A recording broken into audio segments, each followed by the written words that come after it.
Brother Morgan, we thank you so much for being here with us again. How are you? I'm doing fine. As I said, yesterday I'm enjoying the Jamaican weather. Yes. Yes, that is true. I was just talking to somebody in Florida. Yes. And it's 89, 90, 91 there. And you know what? When you add humidity to that. Oh, please. And I've had my fair share because for most of my life I've lived in Florida. Yes, yes. So, yes, the cool breeze and everything is very nice. Especially coming off the mountain. Oh, my goodness. Oh, my goodness. That's just another topic right there. Yes. Well, praise God. So, today we're going to cover Revelation 13, or at least hit some aspects of it. But before we do, let's have a word of prayer. Father in heaven, as we go into your word and we apply it to our lives, please give us wisdom, knowledge, and understanding, because we want to use this to your name, honor, and glory. So when people see our lives, they are blessed and they want what we have, which is you. So please work through us and shine through us. Forgive us for all of our sins. Be with us now as we discuss. Bless us with your Holy Spirit. In Jesus' name, amen. Amen. So, Elder, before we get into Revelation 13, you said something yesterday about man going to the moon. Now, is that something that you talk or share, or what is? No, well, I'm just using in the sense that Americans, claim and, the world accepts it. So I'm just using that. So you do understand that whole.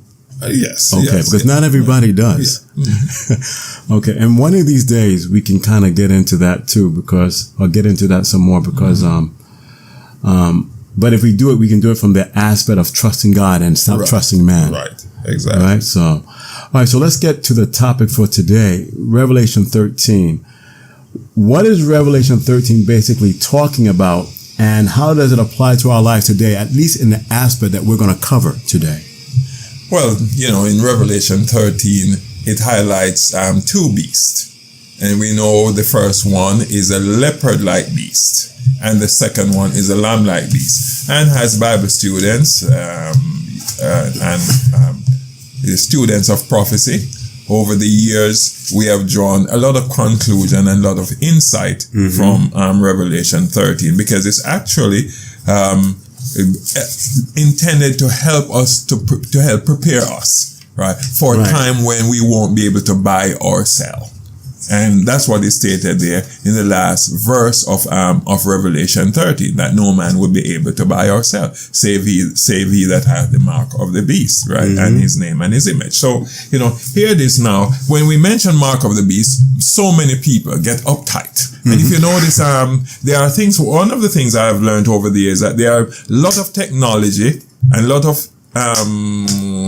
what we would say now, gadgets that can sell in Japan or China that's not marketable in the United States because of that same thing, the mark of the beast thing, right?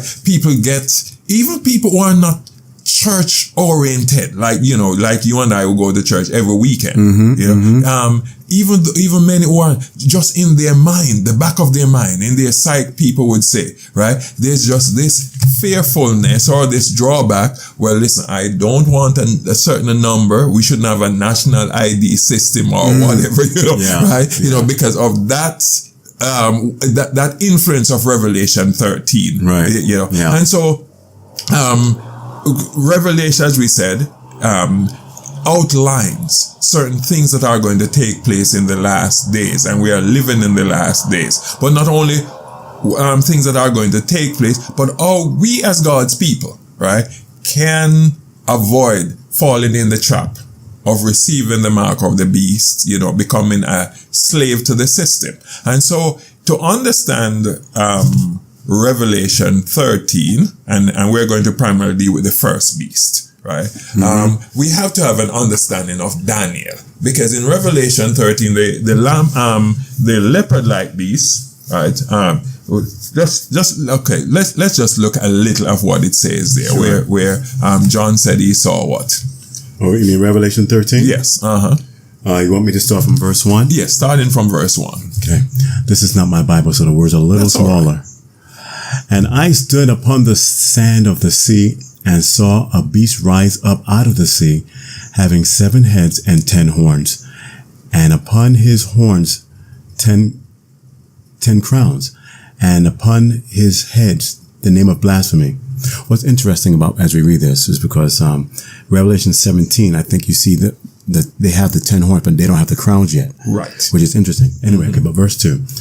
And the beast which I saw was like unto a leopard, and his feet were as the feet of a bear, and his mouth as the mouth of a lion, and the dragon gave him power and his seat and great authority. And I saw one of his heads as it were wounded to death, and his deadly wound was healed, and all the world wandered after the beast. All right. Yes, we can pretty much stop there. Okay. Right. We can pause there for a while. So here we're looking at Revelation 13, and we won't go into every nitty gritty of it. Sure. Right. We'll just summarize. Yeah. Right. As Bible students over the years, and historians like Isaac Newton, who was regarded as the father of science, concluded and became convinced and concluded that Revelation, this beast, represents the Roman Catholic Church, right? And that the focal figure here is the papacy, right?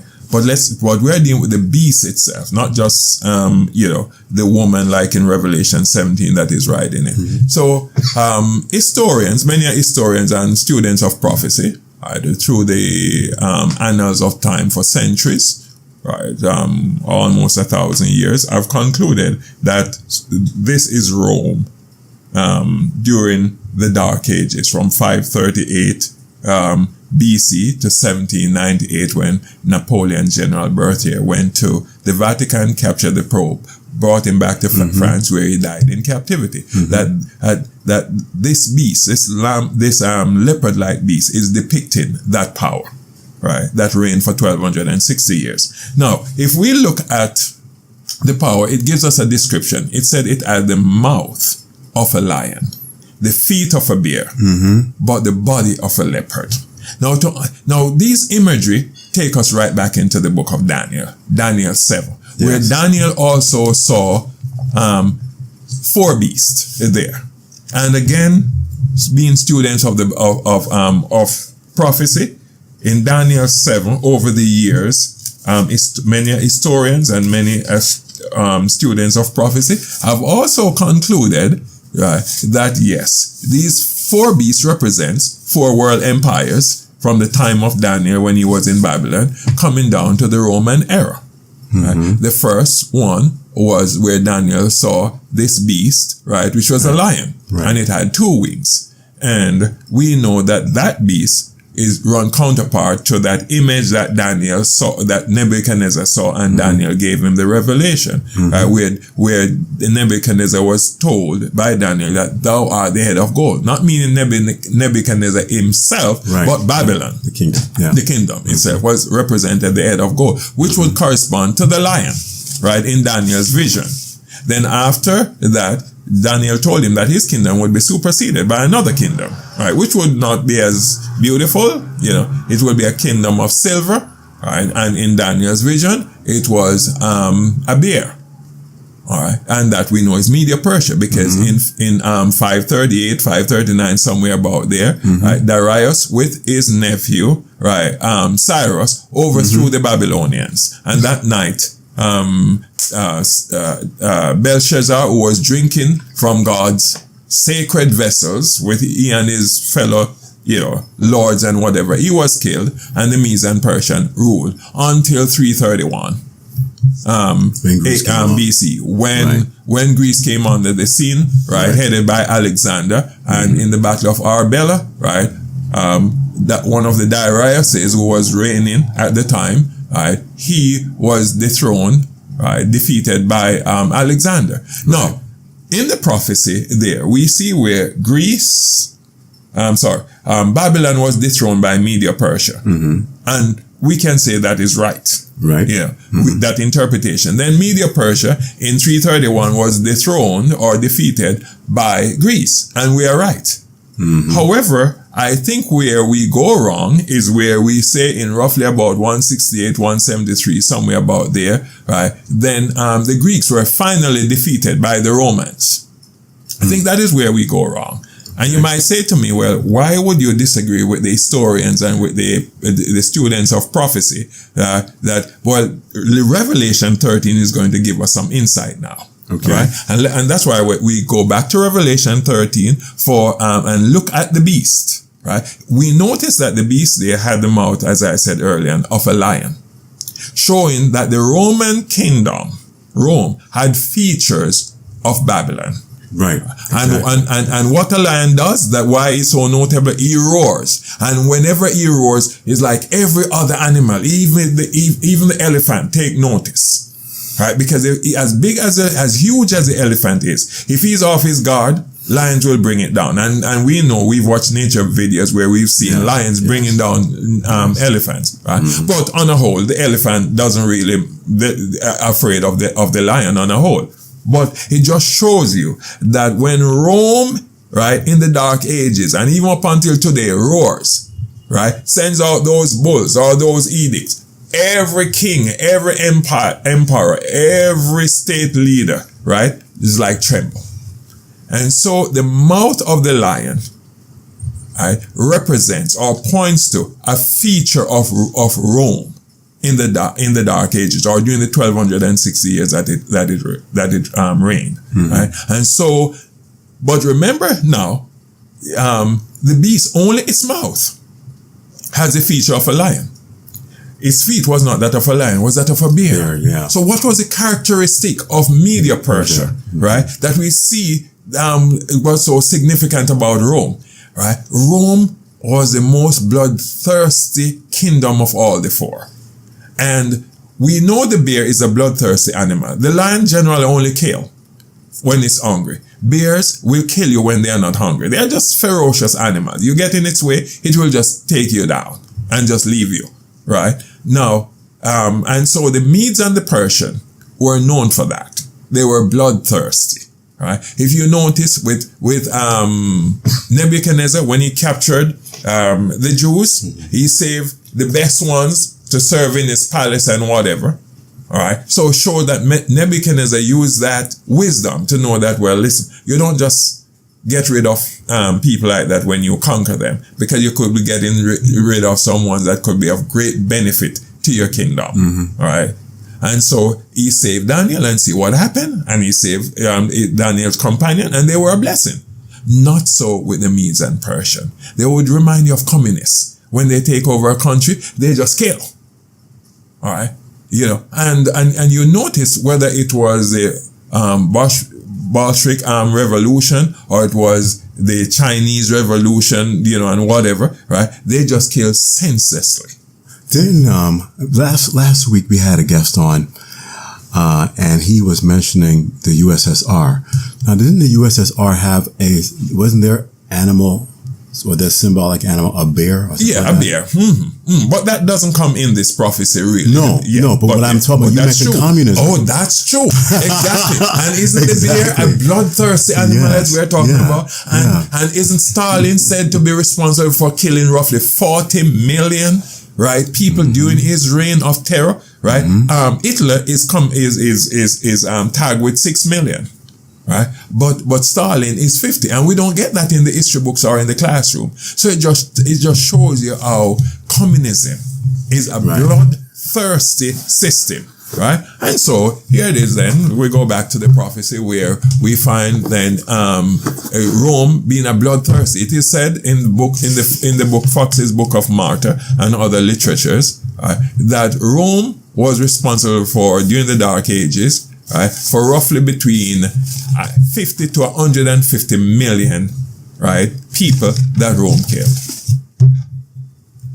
And so here we can see the feature of the bear being exhibited there. But then look at the rest of the animal. It is not lion-like. It is not bear-like. It is leopard-like. Right.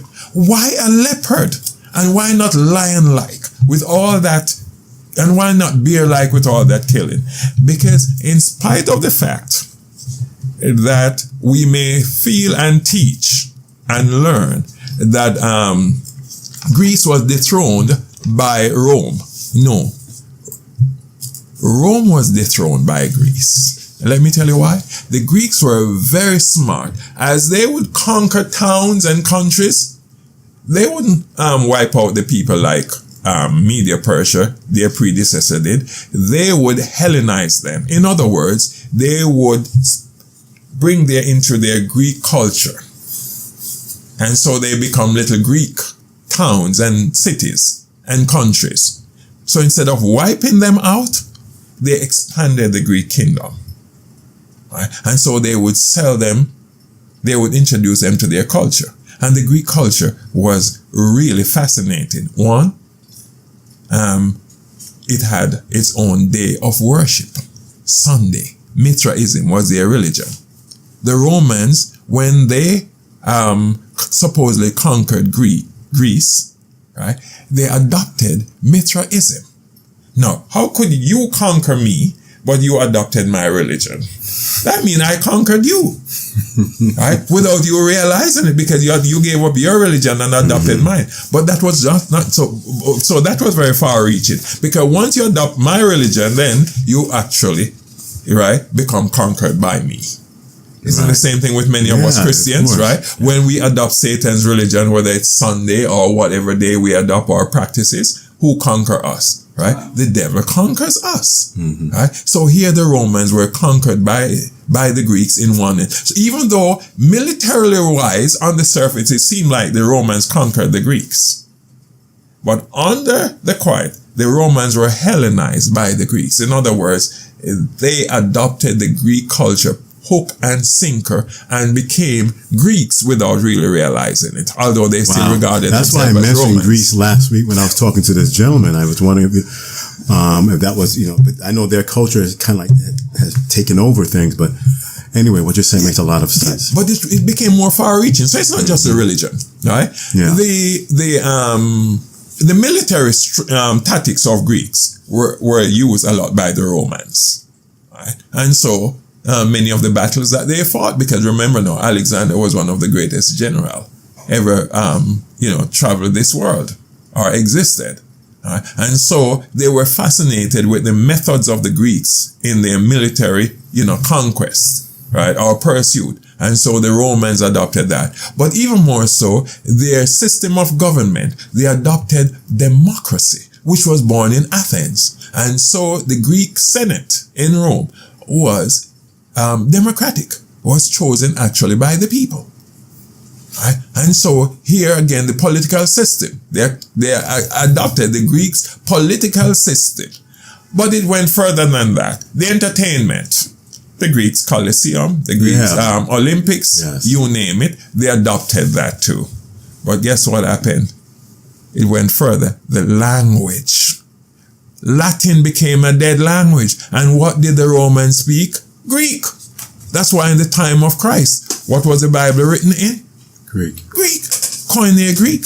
And so the Romans gave up their language eventually for the Greeks. So how could we walk away and say, well, the Romans really conquered the Greeks? No. But I'm telling you why this is being taught. Right? It has serious ramification. And it's to deceive you and I, because we are also being Hellenized, and I'm going to show you the connection. So the next thing is philosophy. Which philosophers did the Romans talk about and even talk about? You don't hear any Roman philosophers today. All Greeks. Plato, Aristotle, Socrates. Yeah. We are the Roman philosophers we learn about. None. Pretty much. Greek philosophers. Right? No, but the granddaddy of it all is the educational system. The Romans, right, adopted, and this is where they became fully Hellenized. Right? Because remember again, Hellenization is the adopting of Greek culture, where you become Greeks, even though you're still blacks, whites, Chinese, Indians, but you live like Greeks because you're saturated by everything about Greeks. And it's in our books, our storybooks in school, right? Isn't Greek tales, whether it was Hercules or whether it was Atlas or whoever you name it, we learned about, right? And so, But then the educational system, let's look at it. The Greeks regarded philosophy or anything intellectual as the cream of the crop. Skills was degraded and demeaning. So if you're a plumber, you're a mechanic, you're an electrician, right? Anything you do physically with your hands, feet, whatever, you became a second-class citizen. But to intellectualize, to philosophize, right? You were seen as the intellectual, the cream of the crop. And so what the Greeks did then, they regarded anyone who was the intellectual, the professors and whatever, as the most admired people of Greece. And so that's why when Paul went to Marseille, right, and these places, what he would find, the Greeks what? Right? They're run jostling among themselves as to, which philosopher is the best, which philosophy, which ideology is the best and whatever. And remember, Paul had a battle with them one day where he went toe to toe with them and he laid them all, to rest. Right. They couldn't really challenge him, but he did not win anyone until he went to the simplicity of the gospel. So basically, in the Greek educational system, that's how we come about with degree also. The Greek had 3 levels of degree. What was equivalent to what we call the bachelor's, and then the master's and the PhD. So this educational system that we have today originated with the Greeks, came down through the Romans and down to us. That's why when you look at the beast, it is leopard-like because the whole Greek system, right, Rome adopted. Rome was Hellenized and Rome passed it on to our society today.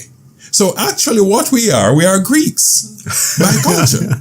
And everything without realizing, even though we call ourselves Christian. No, just go back a little. Right? The Jews, when they came out from Babylonian captivity, wanted to have nothing to do with what they would call the heathens or the Gentiles. Because they had learned their lesson that before they went into captivity, right, it was because of mingling, adopting the practices of the surrounding nations, what led them into Babylonian captivity. So when they came out of Babylonian captivity, they said, okay, we'll build walls, right, and we'll insulate ourselves from the practices of these surrounding nations, because no way we would want to go back into Babylon or some other country.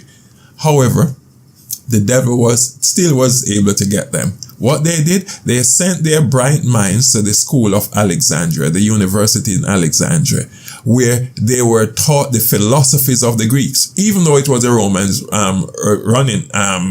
ruling, so to speak, yet that was the top university of the world. It was like the Harvard, the Yale, the MIT, the Cambridge, the Oxford. It was all of those in one, right? And so the Jews foolishly, they were deceived by Satan, trying to avoid the practices of the heathen, yet they sent their bright minds to the most heathenic university, because what? They wanted to get to be intellectuals like the Greeks, like the Romans. And so they sent their bright minds there. So after a while, they didn't have to send their bright minds there anymore, because their bright minds came back and was teaching the same thing in their schools. And if you look at the parable that Jesus talked about, the rich man and Lazarus, right? He was using things that the Jews had picked up from the Greeks and from the Romans. For example, Hades, an everlasting burning place. We know hell is not like that. Right? Because the Bible teaches us that it will be like Sodom and Gomorrah, completely. Everything that is sin completely burnt up. And not an everlasting fire that continue burns. It will be everlasting punishment that the people will be burnt out of existence. Consumed. Right? Yes. Consumed to the point where they cannot be traced. But it's not an everlasting burning fire. But Jesus used that because the Jews had picked that up from the Greeks to how Hellenized they had become. Right? They also, he also tell them about Lazarus being in Abraham's bosom. We know a grown man cannot fit in another man's bosom. So here he was using culture that they were acquainted with, right, from the Greeks, right, that he could, to share a lesson with them, that there is no repentance after death. right? So we cannot. It just gives you a little insight as to how saturated the Jews were with the Greek culture, that on one hand they did not want to associate with the Greeks, right? Fearing contamination, but they sent their bright minds to the school of Alexandria, the top Greek university, where they came back with the same Greek culture and Hellenized the Jews. Now, what ramification does that have today, right? It's the same thing with the educational system. No matter where we go, we have a worldwide educational system that is Greek today. We might call it in some case a papal educational system because it came through Rome, but where did Rome get it? Rome got it from the Greeks. That is why when you go into the Bible and you read in John, not the Gospel of John, but in the letter, the first epistle of John there, where John made it plain that those who believe that Jesus did not come in the flesh, they are of the Antichrist. Why? Because again, as Christianity spread, right, there were those Greek believers who came in the church genuine, but came with the Greek teaching that, listen, anything physical is secondary to things that are intellectual. So therefore, they also concluded that in order for Jesus to be the Son of God, to be God himself, he could not have a physical body because that makes him sinful. Because anything that is physical is sinful. So you see, our Greek influence was coming into Christianity as early as before AD 100, even while John was around, right? That John had to meet it, right, with, right, a strong opposition that, listen, right, that if you believe that, you're of the Antichrist. So we see the Greek influence creeping into Christianity that early. So where is it today? It has completely saturated Christianity. So let me ask you this. We're talking to Dr. Morgan, and he's enlightened us about Revelation 13 and how it applies to us today. My question to you is this. The enemy is fighting for his life. And when I say that, because he wants to be able to tell God, no one is serving you. I was right all along. Okay. So is this, or what you're saying today, a strategy of the enemy so that when the mark of the beast comes, I'm talking about blue collar or white collar, when the mark of the beast come, people will be useless and not be able to apply themselves to be able to stand. Exactly. Okay, let me even take it even further. Generally, when we, as Bible scholars and those who are really understanding the prophecy, in depth, right. The one we are discussing, Revelation 13, right. We think of that beast, we are fearful of Rome roaring or Rome killing us. So we think of the lion feature. So we look about, we think about a proclamation of national Sunday law, right? And we are fearful of that because we know that will begin a worldwide persecution eventually, enact a worldwide persecution, and which will also take in the feature now of the bear-like, right? Because many people will be killed. And so that we focus on a lot as a church, right? Yeah. And as, end time Christian, not realizing that that's not what Satan is using to destroy most people. It is not the feature of the animal, of the lion or the bear he's using is the Greek aspect, right? Where we become Hellenized, where we send our children into this false educational system, right? Where they get Hellenized, where they see now they become dependent on Babylon for a job. Now, just look at it. Just look at it. Our universities, if you were to take a survey, and this is just, something I think of, but I think the figures are close. If you were to take a survey of the universities, you ask most college students what they are there for, right? Number one, they are majoring in something liberal arts, most of them. And even in the field where it's not liberal arts, right? And remember what liberal arts is. Liberal arts mean liberation from labor, because labor is seen as something tacky, something for second-class citizens. Right. That's scale. right? We must use our mind. Sit in an office under AC unit, right? And we are on the phone or at the computer or whatever, you name it, you know, right? That is where most of us, for the most part, you know, envision ourselves, right? And aim for. Now, if you were to take a survey, I think you'll find where roughly 90% of our college students are there. Will tell you the reason they're in college is to get a good education. And remember that education is most intellectual, right? To get a good job, right? To build or buy a fine house and a nice car and raise a family. Get a good job. Now, 90% trying to go through college so they'll be qualified to get a good job. How can 10%, right, create jobs to employ 90%? It is impossible. Right? So we just by that, you see our educational system, right, is what I would say ill-equipped to prepare society, especially our young people, for the future. Right? Number one, 10% of people who go into business are not going to be successful. But even if the whole 10% is successful, it cannot provide jobs. And so that's why we have these high unemployment rate worldwide. Yeah. Right? Yeah. So that's one. Two, it creates a dependence, a mental dependence. It starts with the mind, right? On others. Because here it is. Right? We're going out there to seek a job. We're not going out there to invest.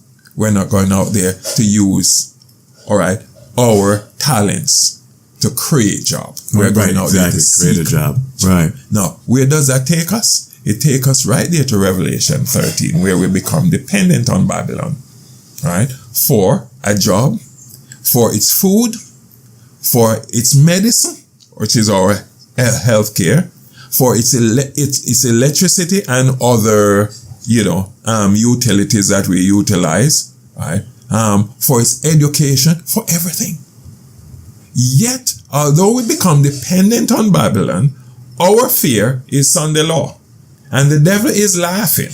Our fear is the great persecution.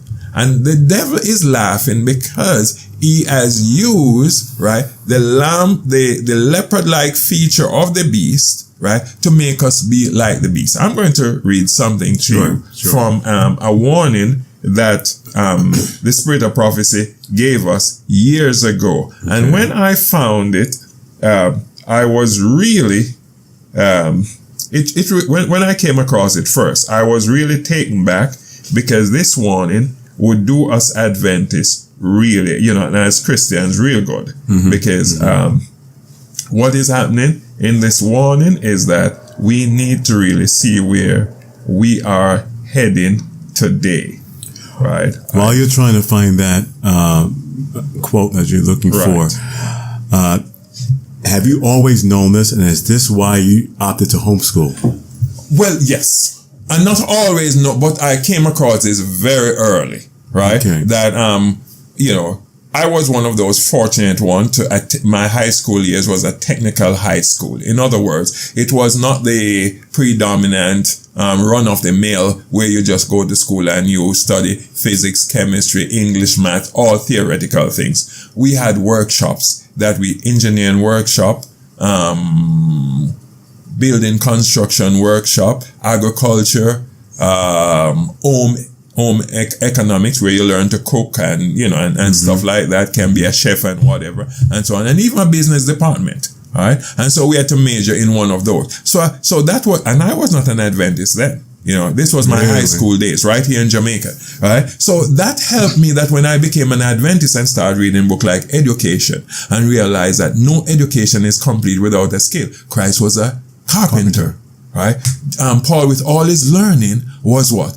A tent maker. Aquila and Priscilla, very, very educated person in the world's way, were tent makers. Luke had a skill, was medicine. Physician. Was a physician, right? Now, you think about that as a Bible form of education, is that no education is complete without a skill. What have we done today? Divorce the skill out of education, and we reserve that for those who cannot be the intellectuals. All right? Now, think about this.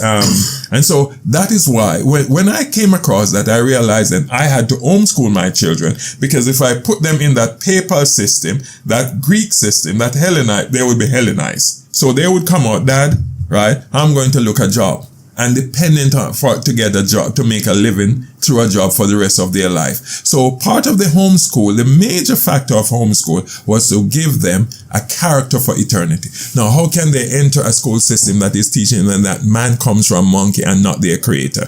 That homosexuality is a normal behavior. Now, we didn't have that transgender madness yet as we have it today, but I saw more of it coming. So my wife and I decided that we had to homeschool for many reasons. One, right, to help them give that character for eternity. Two, to make them useful individuals, men and women, right? 4 men and 1 woman in society, and not become dependent upon Babylon for a job. So you know what happened? I told them that you have to get a skill, but we told them they had to get a skill, but we didn't mark out which skill they had to get. They had to find something that they love, something that would enable them to keep the Sabbath, right, and be faithful to the Lord, and also something that would make them useful citizens for society, where they can also take care of themselves, right, and also be missionary for the Lord. So wherever they go, they would have a work to do, and could find a work to do. So we knew that the system there could not prepare them, and I'm going to share with you how the Lord really led, because we had our last child, who it was 13 before he was able to read and write. Now, that was going to be my next question. What is his name? Malcolm Morgan. Okay, so let me ask you this, because I think in Sister White's writing somewhere, she teaches how we kind of start the kids too early with certain things. Yes. Is that what you Yes, definitely. As a matter of fact, reading books like, number 1, the Bible. Then 2, child guidance, Adventist home, education, or counsel on education. These different books, right, written by, apart from the Bible, written by Ellen White, and inspired. She was inspired by the Lord. So these were instructions coming not from Ellen White, but from the Lord. But she was a medium that the Lord used. Exactly. Right? And so they became very meaningful to us as we saw the light. Right? And in response to what you asked there, we found out that in the spirit of prophecy there, it says that children should not be placed in structured academic environmental area of learning until 8, preferably 10. Because why? Why it didn't give the reason. We found out later that a child's left hemisphere of the brain is what is responsible for cognitive learning, right? Not for speech, right? That's the right hemisphere, right? With cognitive mean the analytic skill, that you can give a child a passage, a story, and tell them to analyze it. At 3, 4, hardly any child can do it. They can just repeat what is there. But to break it down, no. It's preferable for most children 8, 10. And so that is why we are told not to place them in books that teach them, right, to read and write until 8 or 10. Now, it's not saying if your child at 3 is interested in reading or writing, you should say, oh, no. You have to wait until 8 or 10. But even at 6, 7, 8, if you see your child not interested in reading and writing, don't panic. Because some children are even late starters, like Malcolm at 13, and we'll get to that. So with the insight from those books and from the Bible, right? And remember now, the great man Moses did not go to school, right? At first, he was trained by his mother, right? Samuel was also trained by his mother, right? And Jesus was trained by and educated by Mary. Right, John by Elizabeth, Timothy by Eunice, and plenty of biblical examples. Plenty of biblical examples. However, not only that, right? Public school is not really 200 years old. The system of public school. Before that, it was mainly homeschool and church school. And look at the giants it produced. It produced Isaac Newton, Galileo, and these great men.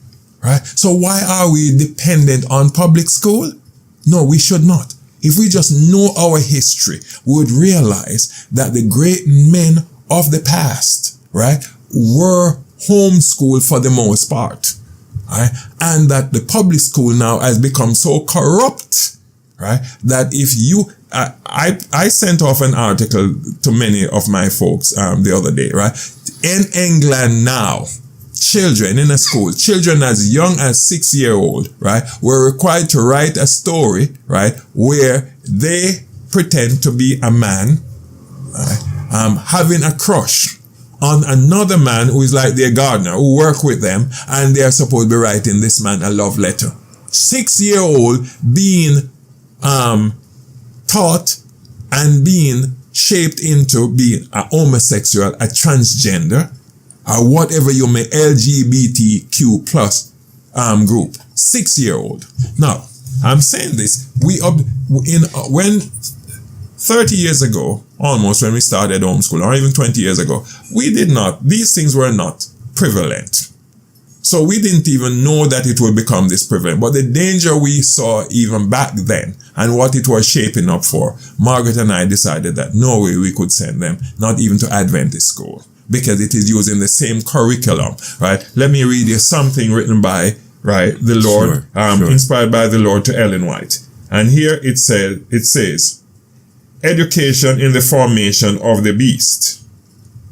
The early reformers found it necessary to have their own courses of study, textbooks, teachers, methods, principles.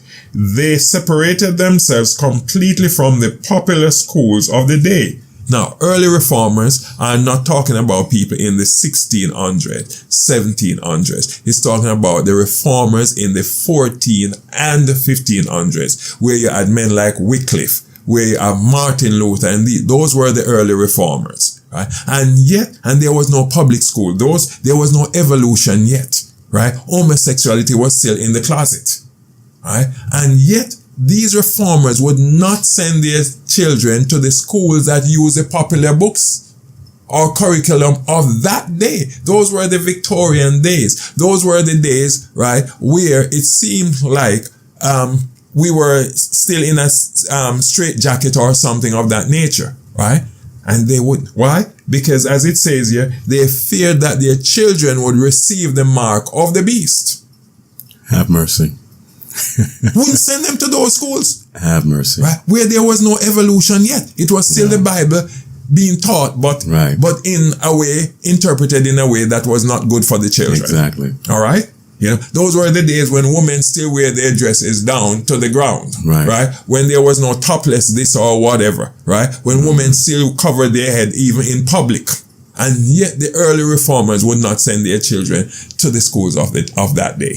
All right? Now, we are warned that if we send our children to the schools of today, now we are looking at all of these schools are accredited, even Adventist schools, or most of these Christian schools also, right? Accredited by who? Babylon, by a system that tells you that for your science department to be accredited, they have to teach that homosexuality is a normal behavior in your psychology department. That man comes from monkey in your biology department and chemistry department. Today, for your school to be accredited, Christian or non-Christian, by the government body. And hear what she said long before this system came about. Right, back in the 1800s, the Lord inspired her to write it. That if we, back then, send our children to the schools that receive the popular curriculum and use the textbook, not only our children would receive the mark of the beast, they would help to give life to the image of the beast. In other words, blanketly, help create the beast. Help create the image of the beast and help set it up. Don't we see that happening right here, even Jamaica, using Jamaica as an example with the national ID system? Here we have Adventists. Here we have Christians who see nothing wrong with a national ID system that will lead to where you cannot buy or sell. We are not saying it's the mark of the beast, don't get me wrong, but it's the foundation. And we see nothing wrong with it. Right, with that system being set up. Same way in the United States. Don't we vote and put in Barack Obama or Bill Clinton or George Bush or Donald Trump when we are told that we should not vote? And whatever they do in office that is wrong, God hold us responsible. We should not vote for political parties. We should not vote for candidates and these things and whatever, right? Now, take out referendum. If they have a referendum on alcohol or on tobacco or on homosexuality, we should vote in that because we are not supporting a man or a political party. We are supporting an issue. Right. But as far as political party or a candidate, we should have nothing to do with that. Not only that, we should not vote for anyone who uses alcohol or tobacco. Can you find a politician that doesn't support the use of that or doesn't use that easily? Right? So, but it even get more. There's more? Look at this one, this other statement, right? It says, the command found in Revelation 18:4, come out of her, my people, means to come out of those institutions which will place in the minds of our young people principles which are apt to make them join the class of worshippers, of which we read in 2 Timothy 3:5, which says, having a form of godliness, but denying the power thereof. As, end of quote, as faithful watchmen, we should be just as desirous of getting our children out of the popular schools as we are to call the older people out of the popular churches. The popular churches are only a product of worldly education.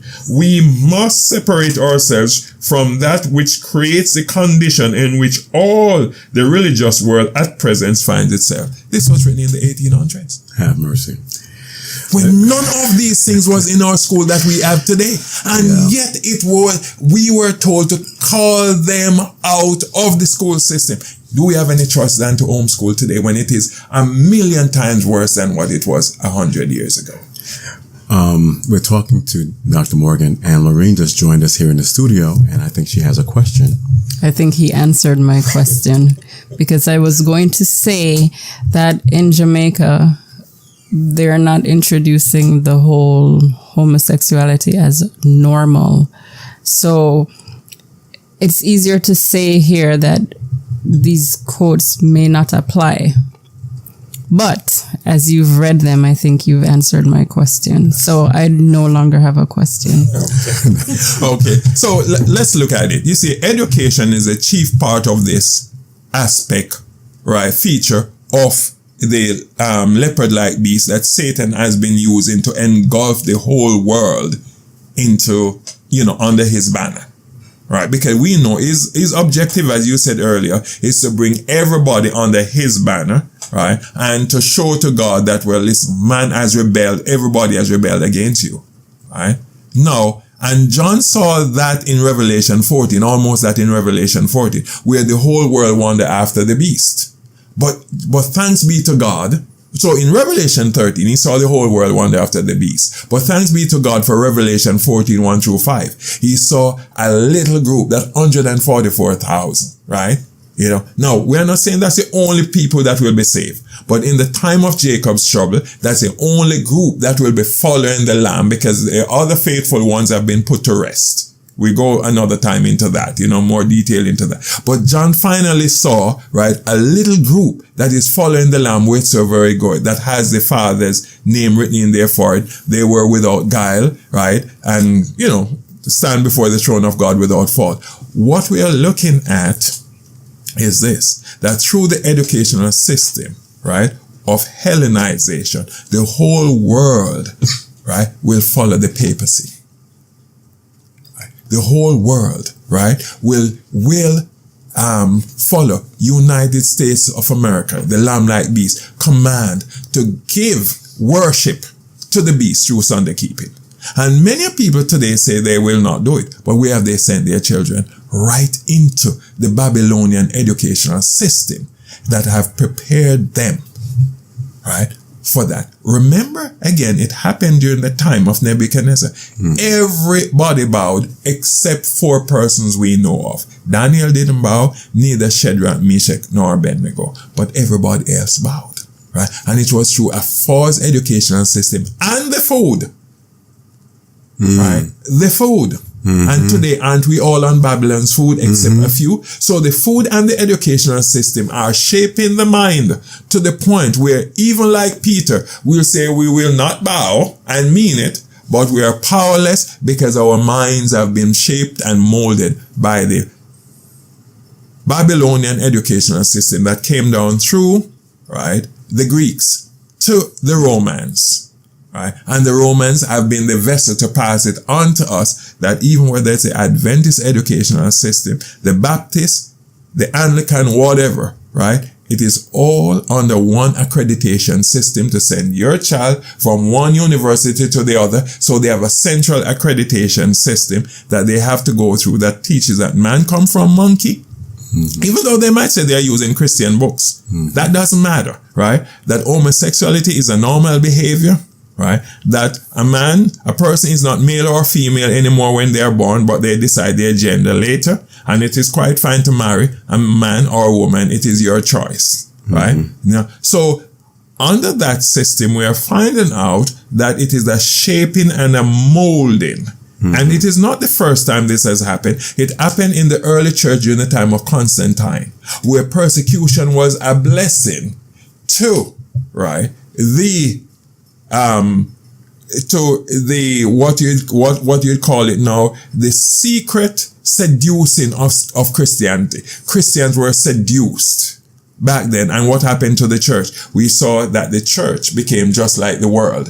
It's the same thing has happened to the church today. And the Adventist church is no exception. Are we saying that the Adventist church is Babylon? No, I'm not saying that. And the church will never be Babylon, right? However, right, we have adopted so much Babylonian practice through the Hellenization. And so here we have, look at our school system. For our school system to be able to send its students to Harvard, Yale, right, to pass the MCAT and whatever, and to graduate as a doctor, what do we have to subscribe to? Babylonians accreditation. Let me ask you this. Does New Jerusalem and the rest of the universe acknowledge the degrees here and the accreditation here? No, they do not. And that is why we are told also that in the closing work, God will call men from where? The common walks of life. Yes. Men from the plough and the shade, meaning men and women, boys and girls. Men who are moved by the unction of the Holy Spirit rather than trained by our literary institution. In the closing work, few great men will stand. Why? Because the educational system, as we read here from these quotes, and we've been discussing, right, will corrupt the vast majority in the world so that only a few will escape it, right?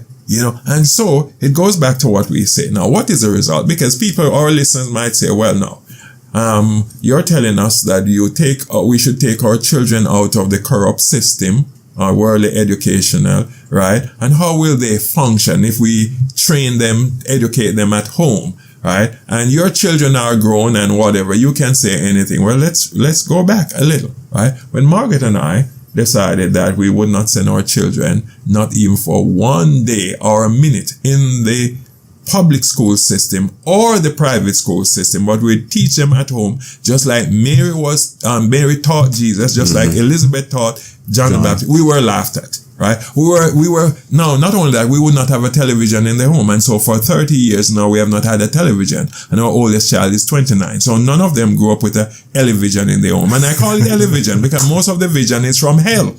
Right? It's not from 3ABN. It's not from Hope Channel, or it's not from whatever. Right? It's not from the Bible. Right? It's from Hollywood. And what does Hollywood put out? Hellish stuff. Right? Homosexuality, transgender, killing. Adultery, fornication, you name it, right? So we wouldn't have one. So here it is then that people would question us. Not only that, we would not feed them no flesh product, no refined product, no animal product, no dairy, right? Because we are told also in the spirit of prophecy that our children, to have strong intellectual ability, should not be fed any animal product.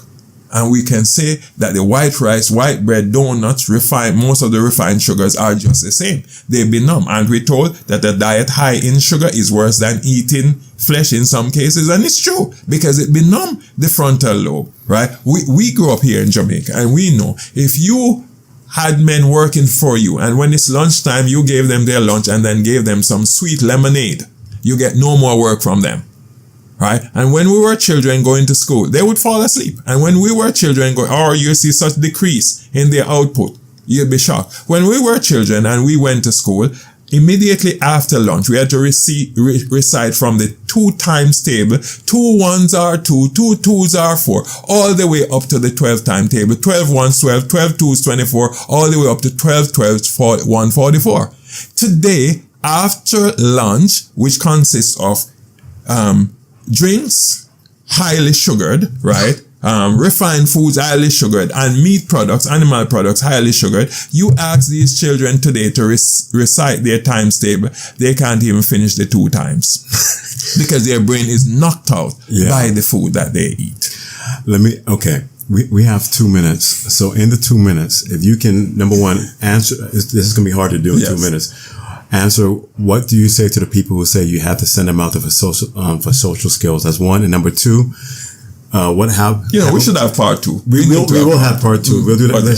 We'll do that. Yes. And then, and number 2, what happened with your youngest? Okay. Our children are social butterflies.